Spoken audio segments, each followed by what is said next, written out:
மூசா அலைஹிஸ்ஸலாம் அவர்களுடைய காலத்தில் வாழ்ந்த இந்த ஃபிரௌன் மூசா அலைஹிஸ்ஸலாம் உடைய தந்தையின் காலத்திலும் வாழ்ந்தான், தந்தையினுடைய தந்தையின் காலத்திலும் வாழ்ந்தான். ரொம்ப பெரிய வயசு அவனுக்கு, நீண்ட காலம் அவன் வாழ்ந்திருக்கிறான். ஒரு கட்டத்தில் மூசா அலைஹிஸ்ஸலாம் கேட்கிறாங்க, யா அல்லாஹ் இவனுடைய கொடுமை தாங்க முடியல, இவனை விட்டு வச்சிருக்கிறியா, அழிச்சிரு அப்படின்னு கேட்கிறான்.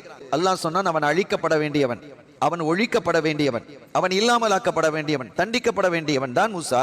நீண்ட காலம் அவனுக்கு கொடுத்திருக்கிறேன், அவன் திருந்தல்ல, ஒரே ஒரு காரணத்திற்காக நான் அவனை விட்டு வச்சிருக்கிறேன். என்ன காரணம் ரப்பேன்னு மூசா அலைஹிஸ்ஸலாம் கேட்கிறாங்க.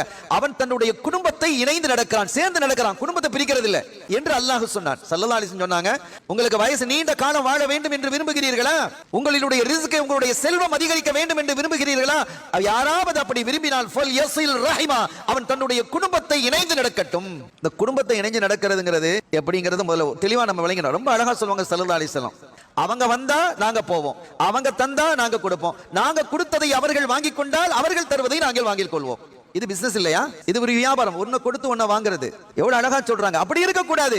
அவர்கள் தரவில்லை என்றாலும் நீங்கள் கொடுங்கள், அவர்கள் அழைக்கவில்லை என்றாலும் நீங்கள் போங்கள், அவர்கள் உங்களை ஏசினாலும் அவர்களை நீங்கள் வாழ்த்துங்கள், அவர்கள் உங்களுடைய வீட்டுக்கு வர முடியாது என்று சொன்னாலும் நீங்கள் அவர்கள் அழைக்காத போது அவங்க வீட்டுக்கு போங்கறாங்க. நமக்கு உத்தரவிடுவது ஸல்லல்லாஹு அலைஹி வஸல்லம். கேட்கணும், நம்முடைய பயணம் என்பது ஆகிரத்தை நோக்கி, சுவனத்தை நோக்கி, ஜன்னத்தை நோக்கி இருக்கணும்.